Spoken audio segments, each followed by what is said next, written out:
चलिए अभी मैं कर रही हूँ सेतुबंद आसन। ये भी हमारे लिए बहुत ही अच्छा अभ्यास है, खास करके लेडीज़ के लिए। यूट्रस से रिलेटेड दिक्कतें, पीरियड की जो प्रॉब्लम रहती है लेडीज़ में, बहुत ज़्यादा पेन होना या फिर इरेगुलर पीरियड्स, उसमें काफ़ी हेल्पफुल है ये उनको पीरियड्स को रेगुलर करने में, और जो हमारे एब्डोमेन में जो पेन रहता है उसको कम करने में।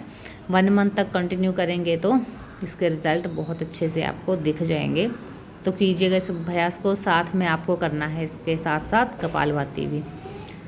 तो चलो ये मेरा भी कंप्लीट हो गया है। कम से कम 1 से 2 मिनट इस अभ्यास को अवश्य करें।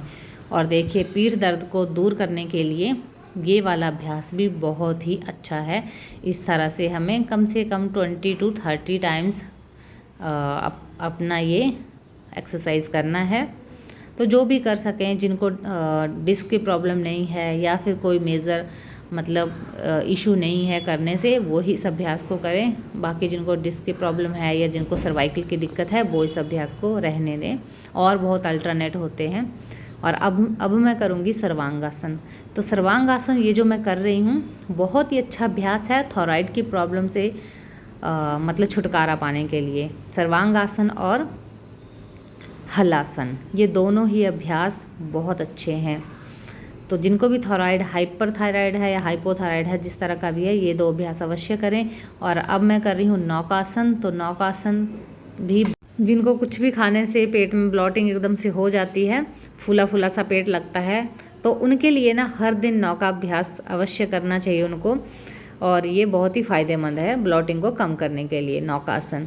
तो चलिए अब मैं थोड़ा सा थक गई, अब मैं करूँगी थोड़ी देर आराम, लेकिन आराम भी हमें करना है किसी न किसी अभ्यास के साथ। तो अब मैं करने लगी हूँ कपालभाति का अभ्यास। तो आराम से बैठ करके इस तरह से पद्मासन में बैठ करके मैं करूँगी कपालभाति। तो पोजीशन अच्छे से ले लें, सुखासन में, पद्मासन में, और हाथों की मुद्रा को बना करके हम करेंगे कपालभाति का अभ्यास। साथ में हल्की हल्की सी हवा चल रही है, उसका भी आनंद उठाते हुए मैं इस अभ्यास को कपालभाति प्राणायाम को पूरा कर लूँगी। तो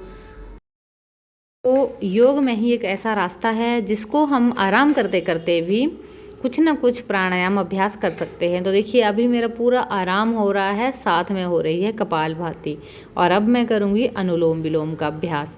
तो सच बोलूँ ना, लास्ट में अनुलोम विलोम करते समय मेरी बॉडी माइंड इतना रिलैक्स्ड हो जाता है कि मेरा मन करता है कि बिल्कुल जैसे मुझे खुद को लगता है कि मैं सो ही गई हूँ अनुलोम विलोम करते हुए। जैसे प्रोसेस चलती रहती है, अनुलोम विलोम होता रहता है, लेकिन अंदर से एकदम से रिलैक्स्ड हो जाते हैं जितना हम सोते समय होते हैं। तो चलिए अभी सब कुछ कंप्लीट होने के बाद आपको सूक्ष्म व्यायाम करवा दूं या फिर एक्यूप्रेशर के पॉइंट्स का मैं कुछ बताऊं आपको। देखिए हाथों के लिए एक्यूप्रेशर हमें इस तरह से करना है, लास्ट में ज़्यादा नहीं, हमें 1 से 2 मिनट निकालने हैं।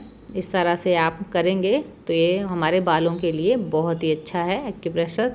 और हाथों के लिए इस तरह से अभ्यास, और ये सारे हाथों के चैनल्स को इस तरह से थोड़ा सा मसाज कीजिए।